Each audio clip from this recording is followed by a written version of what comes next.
Hey everybody, welcome back to another edition of Monday Mojo. This week's subject is called Necessary Times. The quote, "Without frugality, none can be rich, and with it, very few would be poor." That comes from Samuel Johnson, who was a 1700s English author, well known for his Dictionary of the English Language that he published in 1755.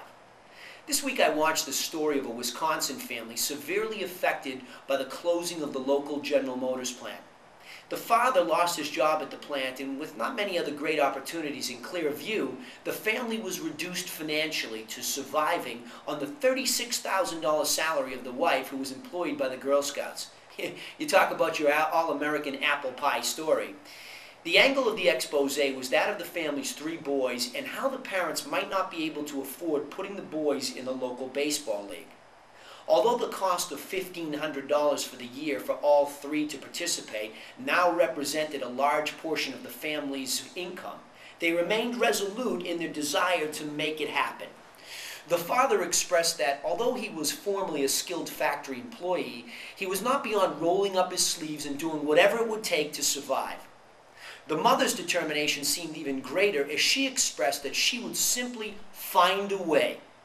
The solution included no longer going to restaurants to eat, and hand-me-down clothes for the boys would now become the staple. And of course, no travel team baseball anymore. The story's seemingly happy ending was that the boys did indeed get to play baseball. Yet there was a much greater story evolving that we're seeing more often during this recessionary period of 2009. It's almost like witnessing the silent majority starting an even more quiet revolution.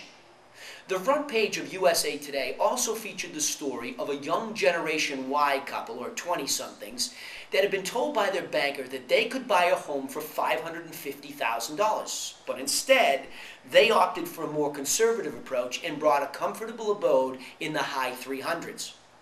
The story continued with the couple taking a few shots at how consumerism has negatively affected the world.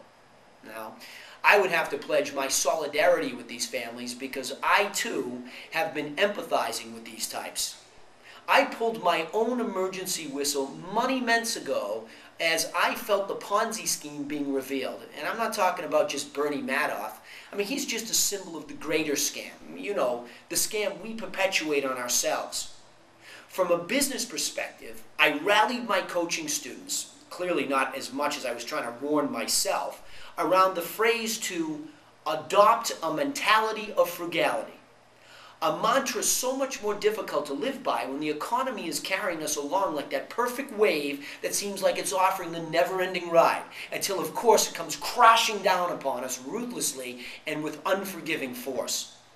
So off I went into every line item in my small business, including my personal expenses. Like a seasoned captain thrown into frenzy because he realizes that his boat is loaded with holes and without drastic measures is doomed to sink.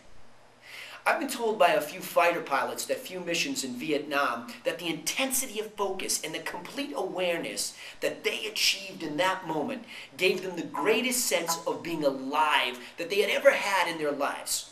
Certainly not many of us will know what it's like to have that level of focus, but I think this economic shift is bringing us in that direction, and I feel it. So what's really happening here? You see, the financial challenge is making us stand up and be accountable. Are we haphazard in the management of our money? Have we spent hard-earned cash on those things that really never mattered, just assuming that we had to have them because it seemed like everybody else was getting more stuff than we were? Because of this assumption, we jump right on the treadmill and start running for our lives. Well, this week I went even further. My two oldest kids went to the bank with my wife and opened passbook savings accounts, just like my grandmother and my mother told me to do when I was their age. Then we taught them that for every dollar they earned, they were to fund the savings account with 50%. And oh yes, of course, they're both gainfully employed for the summer at the ages of 12 and 13, just like I was when I was their age. And you know what? They love it. So, getting back to my business, I'll tell you that I've found over $100,000 per year in expenses that we just don't need. Can you believe that? I mean, it's incredible, aggravating, and exciting, all wrapped into one emotional overload. Why didn't this happen years ago? I know all the right things to do, but I didn't do them. Certainly I did some of them, but it took the foresight of this economic twister to reground me, and many others. The best part is that times like these are real community builders. Families are bonding together to share the load. Friends are looking for each other more often for support. As a matter of fact, companies are rallying to survive, with the most committed and unselfish taking pay cuts or even no pay at all. Even many who were the most irresponsible are stepping up and being accountable. They're actually taking full responsibility, reorganizing, and starting again with a fresh outlook, even though they have nothing left. You know why this is happening? Because the economic tsunami is clearing the slate.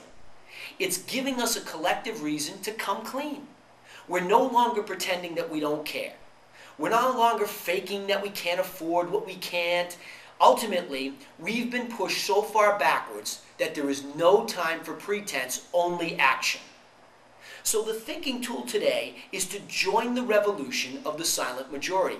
Cut out all unnecessary expenses and return to old-fashioned values.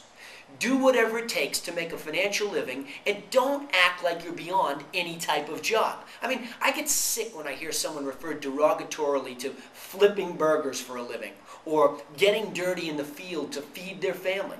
I mean, the bottom line is that who cares what anyone thinks? Only the foolish stand on the sidelines and taunt those who are taking action. So run out and embrace these necessary times. We can do this.